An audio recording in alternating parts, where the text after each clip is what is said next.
جب انسان پیدا ہوتا ہے اللہ کہتے ہیں میں نے دو حصوں میں بانٹ دیا، فجعل منہ الزوجین الذکر والانثی، کسی کو مرد بنایا کسی کو عورت.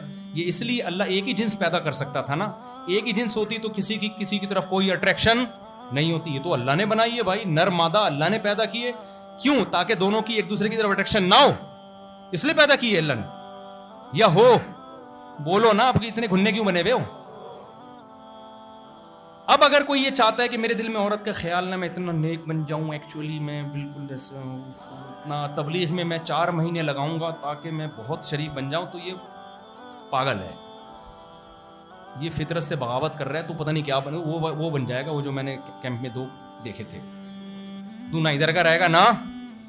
تو اللہ تو کہہ رہا ہے میں نے تجھے آدمی بنایا اس لیے کہ تیری عورت کی طرف طبیعت مائل ہو، تو اسے دیکھے تو تیرا دل چاہے اس کی طرف جانے کو.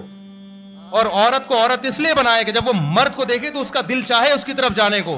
لیکن اللہ نے کہا کہ اس میں ایک بھنگیوں چماروں گدے گھوڑوں والا طریقہ ہے، ایک انسانوں والا طریقہ ہے. گدے گھوڑوں کا بھی دل چاہتا ہے، گدھے کا دل چاہتا ہے گدھی کو دیکھ کے، گھوڑے کا دل چاہتا ہے گھوڑی کو دیکھ کے. وہ بغیر کسی ایگریمنٹ کے، کوئی پیغام میں نکاح، کوئی گدھے کا باپ نہیں ہے کہ گدھے نے گدھی کے باپ سے بات کر کے رشتہ مانگنا ہے.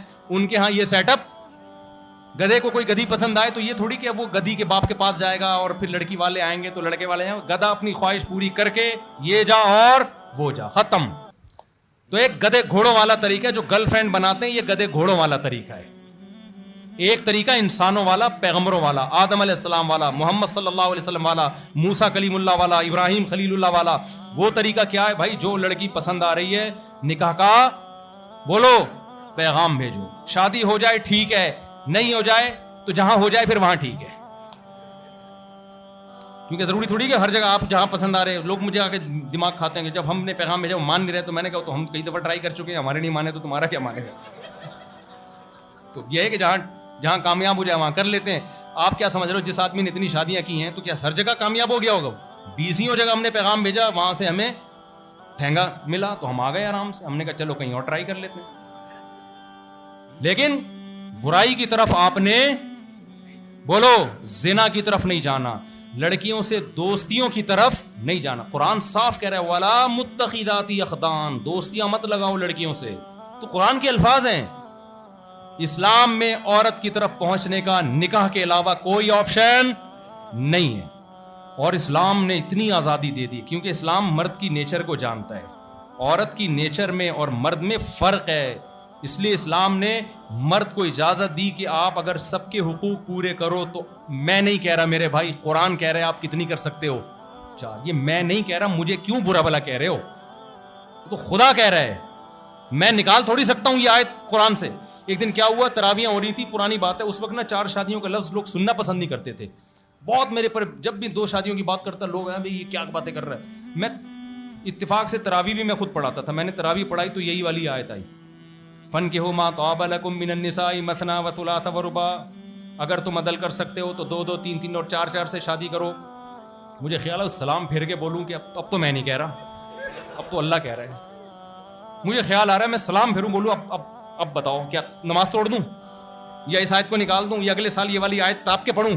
کب تک چھپو گے پیڑوں کی آڑ میں؟ کبھی تو ملو گے لنڈا بازار میں. حقیقت ہے بھائی، کبھی نہ کبھی. تو کب تک میرے بھائی؟ یہ تو اسلام کا اجماعی مسئلہ ہے. تو میں نہیں بولوں گا، کل کوئی اور سرفرا اٹھ کے بولنا شروع کر دے گا. اور یہ خدا نے ہم پر احسان کیا، عورت پر بھی احسان کیا. آپ کو ایک عورت نظر آتی ہے جس پہ سوکن آ رہی ہے، کروڑوں لاکھوں عورتیں جن کو جو شوہر سے محروم ہو چکی ہیں، جو ملازمتیں کر رہی ہیں، باس ان سے ناجائز فائدے اٹھا رہا ہے، ان کے امپلائی ان سے ناجائز فائدے اٹھا رہے ہیں ان کی مجبوریوں سے. ایسی ہزاروں لاکھوں عورتیں ہیں، زندگیاں برباد ہو گئیں. ان کو آپ تھوڑی سوچو گے کیونکہ وہ آپ کا ہیڈک نہیں ہے، اللہ سوچے گا کیونکہ وہ اللہ کی مخلوق ہے. اس لیے اللہ ہم سے پوچھ کے قانون نہیں بناتا، اللہ قانون خود بنا کے ہمیں بتا دیتا ہے یہ قانون ہے، اس کو فالو کرنا ہے تم نے. اس لیے میرے بھائی زنا سے کے قریب مت جاؤ اور حلال میں بخل سے کام مت لو کیونکہ حلال سے بچنے کا کوئی ثواب نہیں ملتا. ایک آدمی کہتا ہے میں نے چونکہ ایک شادی کر لی ہے، میں دوسری کی ضرورت نہیں ہے. مجھ سے لوگ کہہ رہے ہوتے ہیں ضرورت نہیں. میں کہہ رہا ہوں آپ کو ضرورت نہیں، قوم کو تو ضرورت ہے نا، عورتوں کو تو ضرورت ہے. قوم کو ضرورت ہے بھائی، آپ کو ضرورت تھوڑی ہے. اللہ نے آپ کی ضرورت کو دیکھ کے تھوڑی 4 کی اجازت دی ہے، لوگوں عورتوں کی ضرورت کو دیکھ کے حکم دیا ہے. اور دوسری بات یہ کہ حلال سے بچنے میں کوئی ثواب جب اللہ نے دیکھو رمضان میں ہم روزہ رکھتے ہیں, جیسے ہی مغرب کی اذان ہوتی ہے فوراً پکوڑوں پہ اٹیک کرتے ہیں کہ نہیں کرتے؟ کیونکہ پتہ ہے اب تک تو صبر پہ ثواب مل رہا تھا, اب صبر پہ کوئی ثواب نہیں ملے گا. تو یہ مطلب جب اللہ کی طرف سے پابندی تھی, کوئی انٹی جا رہی ہیں دیکھنے پر بھی پابندی لگا دی, مت بری نیت سے دیکھو. لیکن اللہ نے کہا کہ اگر اسی کو پیغام بھیجنا چاہتے ہو تو صرف جائز نہیں ہے بلکہ پیغمبروں کی سنت ہے, یہ بھیجو پیغام بھائی. اب اس میں ابا رکاوٹ بن رہے ہیں, ماموں رکاوٹ بن رہے ہیں, اور پڑوسی رکاوٹ بن رہے ہیں, ایسی کی تیسی جاؤ. اسٹائل یہی ہونا چاہیے. میں آپ کو اس لیے ٹرین کر رہا ہوں کیونکہ میں تباہی والے, دیکھو اگر ہم نے اس کو اپنی سوسائٹی میں پروموٹ نہیں کیا نا, ہمارا انجام وہ ہوگا جو گورے کا انجام ہوا ہے. کیونکہ یہ بیانات سے نہیں حل ہوگا. جب نکاح ہی نہیں ہوگا عورت کا تو کب تک نظر کی حفاظت کرے گی, کب تک وہ مسائل, اس کو تو زنا کی طرف جائے گی وہ. جبکہ میڈیا بھی اس کو زانی بنا رہا ہے, ٹک ٹاک پہ لڑکیاں بھی اس کو زانی بنا رہی ہیں, کیسے بچے گی وہ؟ ابھی جو میں نے واقعہ سنا ہے, ایک لڑکی 25 سال میں بیوہ ہوئی, 3 بچیاں اس کی, اس کا حل کیا زکوٰۃ اور فطرانے ہیں؟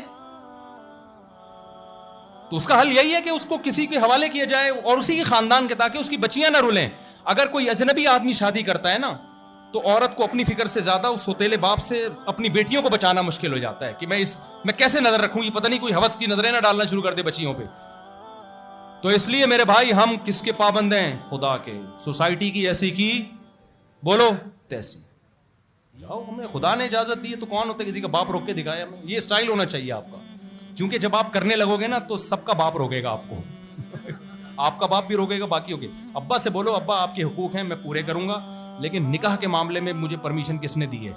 جس خدا نے مجھے کہا ہے نا آپ کے سامنے اف نہیں کہنا, اسی خدا نے مجھے کہا ہے کہ اگر چاروں میں برابری کرتے ہو, حقوق پورے کرتے ہو تو کتنی کرو؟ 4. کوئی نہیں پوچھے گا تم سے. موسیٰ علیہ السلام کی 4 بیویاں یار, کلیم اللہ تھے اللہ کے. سلیمان علیہ السلام کی تو 100 بیویاں تھیں, پیسہ بہت تھا تو 100 رکھ لی انہوں نے.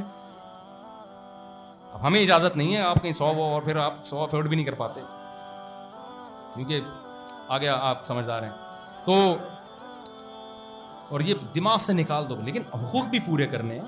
میں نہیں کہہ رہا کہ ایسی لٹکا کے چھوڑ دو ان کو. تو اس لیے میں نوجوانوں کو کہہ رہا ہوں کہ مت سنو, زنا سے بچو میرے بھائی, برائی نہیں کرو. حلال میں اللہ نے آپ کے پاس آپشن رکھا, غیر مسلموں نے حلال کا آپشن جب اپنی سوسائٹی سے ختم کیا تو ولد الزنا بچوں کی بھرمار ہو گئی. چاہتے ہو کل یہی ہو تمہاری سوسائٹی کے ساتھ؟ نہیں چاہتے تو بالکل جو اسلام نے کہا ہے اس کو فالو کرو. اللہ سمجھنے کی عمل کی توفیق عطا فرمائے.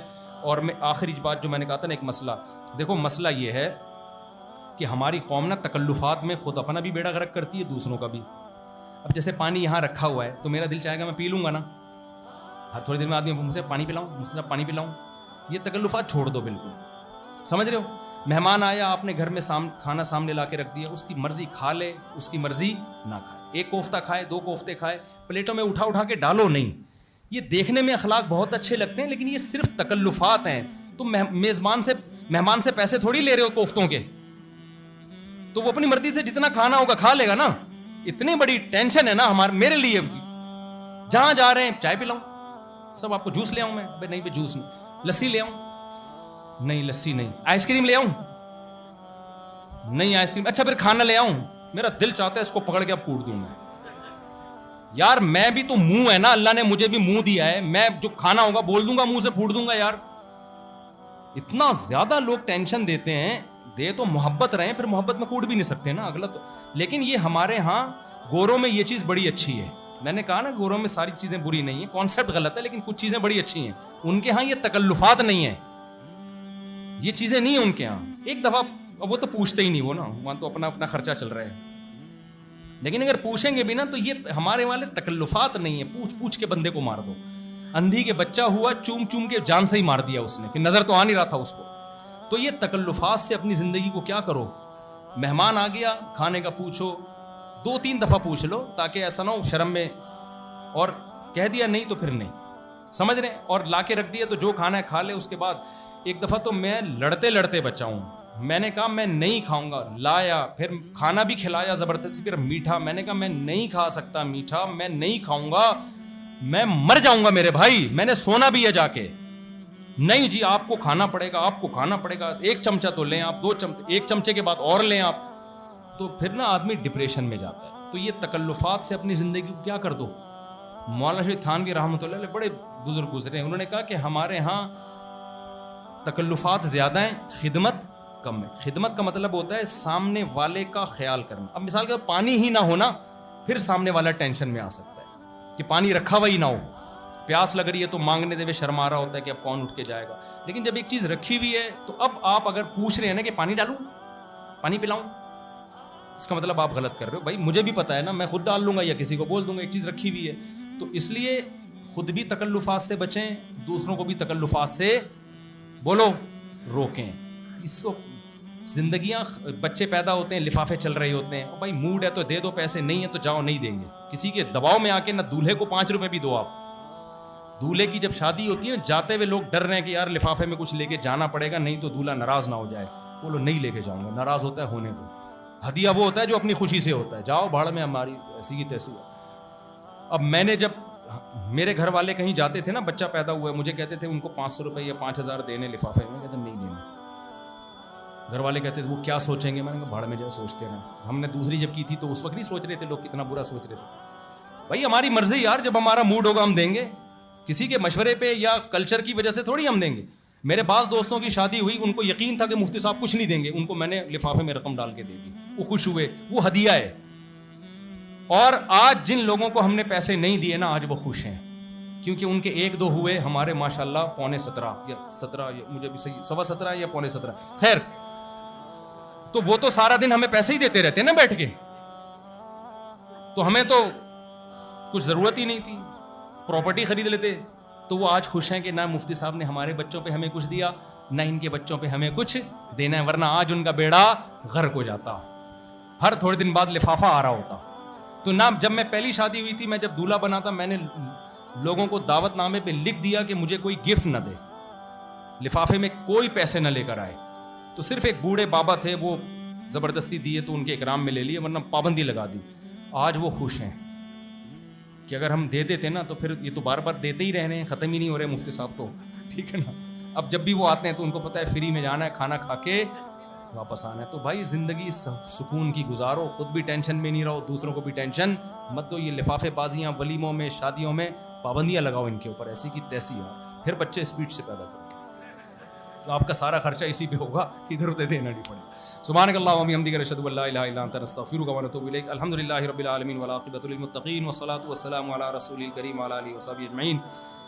ربنا آتنا فی الدنیا حسنۃ وفی الآخرۃ حسنۃ وقنا عذاب النار. صلی اللہ تعالی علی خیر